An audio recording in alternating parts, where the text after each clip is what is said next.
adoption journey started a long time ago when Rebecca was just born, right? Mm-hmm. She had 6 weeks old. she had a desire in her heart to adopt, and it's not something I wanted to talk about.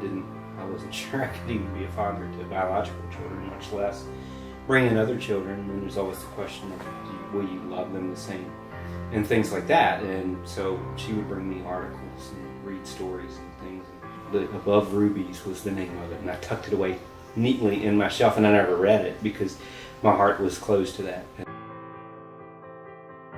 She'd want to talk about adoption, and I wasn't open at all to it. I really didn't think the Lord had that for us. And I was really appreciative of families that did that. But 2007 in March, I found myself at church listening to a lady talk about Zambia and a village that she'd been to.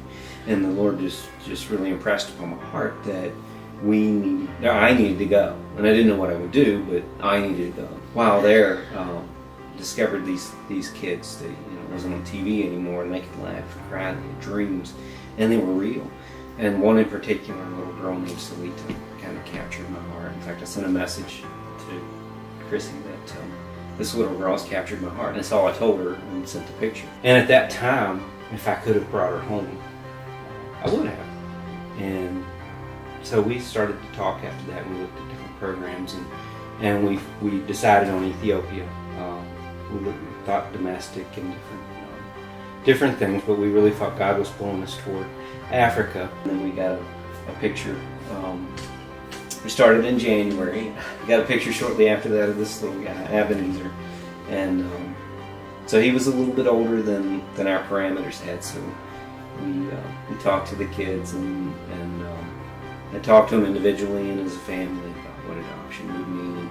And one thing Joshua said when we talked about the kids is together as a family and then individually, Josh just simply said, we asked him, what do you think about adoption? Because it was going to change their world. I think Rebecca had a pretty good understanding of, there could be some real changes here.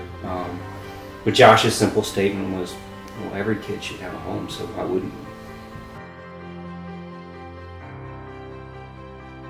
Through this whole process, I like to have everything figured out, but God put a piece in my heart that the finances didn't matter because He was calling us to do it and He would provide, and we didn't know how that would work.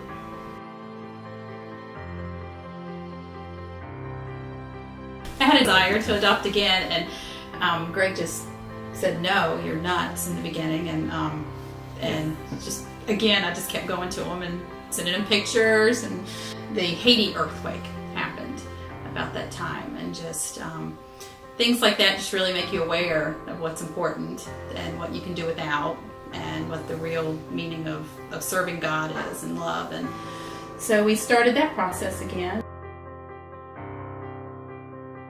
We were referred a little boy named Miskana, which means praise in that language.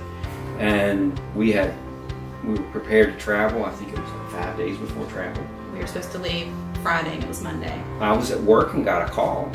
But Allison, our caseworker with the adoption agency, said, well, Greg, I need to talk to you. And I could tell something was amiss by the tone of her voice. She's always upbeat. And we talked, and she said, this adoption of Miskana is not going to happen. She had called me, and it was perfect timing because Kim Mace was actually on the way to my house.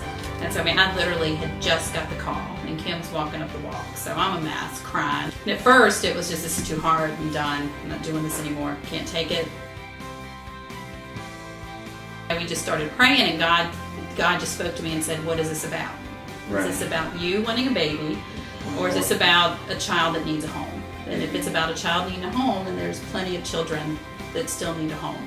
And a couple of days later, we got a phone call about another little boy, and they said, we have to tell you his name is Tashale. And I was like, oh, okay. And they said, well, no, we want you to know what his name means. And Ethiopian names are very important. And she said, it means better one. And she said, his name means better one. And so they were all excited. The staff in Ethiopia were all excited and knew that this was supposed to be our child. And just what's really important in life, and is what our call as Christians are to be, and how we're supposed to serve God. And we're not a family that believes everybody is supposed to be called to adopt, because God has different callings for all of us. But we are a family that believes God has called each of us to care for the orphans and the widows, and that's going to be in a lot of different ways that God's going to put it on each person's heart on how they're going to do that through a variety of ways.